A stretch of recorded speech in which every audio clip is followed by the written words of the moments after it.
Game খেলি আর না খেলি, গেমের মধ্যে না ঢুকলে কেন জানি ভালো লাগে না। এ ভাই, এই ইমোটটা আবার কবে আসলো? গাইস শুধু কি এই ইমোটটা আইছে? ভাই 4টা ইমোট আইছে, সাথে ফেলাগালা ইমোটও আছে। মানে কি গাইস, ওল্ড ইমোশন। এই ফেলাগালা ইমোট কিন্তু অনেকেরই পছন্দ, সেইটাও ব্যাক দিয়ে দিছে। আমি জানি এই ইমোটটা অধিকাংশই তোমরা নিবা, তো তোমাদের কত ডায়মন্ড লাগতে পারে এই জন্য কিন্তু আমি এই ইমোটটা বের করে দেখাবো এখন। গাইস আমার কাছে 71,500 ডায়মন্ডের মতো ছিল, এখন দেখি এই ইমোটটা বের করার পর কত ডায়মন্ড থাকে। আর ভাই 2টা স্পিন কিন্তু অলরেডি দিয়ে দিছে, 90 বাদলো না। ভাই দিয়া দে ভাই, 3টা স্পিন দিয়ে দিছি, বাদলো না। মানে ভালোই ডায়মন্ড খাবে মনে হয়। গাইস সিঙ্গেল স্পিন দিয়ে দেখি 20 ডায়মন্ডের। ভাই দিচ্ছেই না ভাই, গরিব মানুষ দেখ, সিঙ্গেল স্পিন দিচ্ছি, এটা ভেবে হলেও দিয়া দে। ভাই গ্যারেনা দিচ্ছেই না, গ্যারেনা মানে বুঝে ফেলছে আমার কাছে ডায়মন্ড আছে। গাইস সিঙ্গেল স্পিন হবে না, দেখি বড় স্পিন দিয়া দেখি।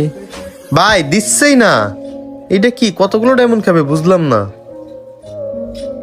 ভাই অলরেডি কিন্তু 600-700 ডায়মন্ড শেষ।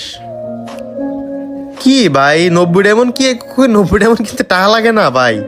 অবশ্যই আমি ফ্রিতে পাই দালালি মালালি কইরা। ভাই এটা দিব না, এটা 2-3 হাজার ডায়মন্ড খাবো আমার যেটা মনে হয়। 2-3 হাজারের নিচে দিব বলে মনে হয় না, যেহেতু গ্যারেনা বইজা ফেলছে আমার কাছে ডায়মন্ড আছে। এই ভাই কংগ্রাচুলেশন, কই নিমোটটা দিছে? ও ভাই আমি যেটাই চাইছি সেইটাই কিন্তু দিয়ে দিছে। মানে গাইস এখানে আমার অ্যারাউন্ড কত ডায়মন্ড খরচ হয়েছে, ওয়েট দেখে নি আইডিতে কত ডায়মন্ড আছে। আমার মনে হয় এই যে 70,500 আছে, মানে ফুল 1000 ডায়মন্ড খরচ হয়েছে। তো তোমাদের যে কোনো একটা ইমোট এখান থেকে নিতে গেলে 1000 ডায়মন্ড খরচ হইতে পারে, কিন্তু তোমরা ফ্ল্যাগ ইমোট পাবা কিনা এটাও কিন্তু সন্দেহের বিষয়।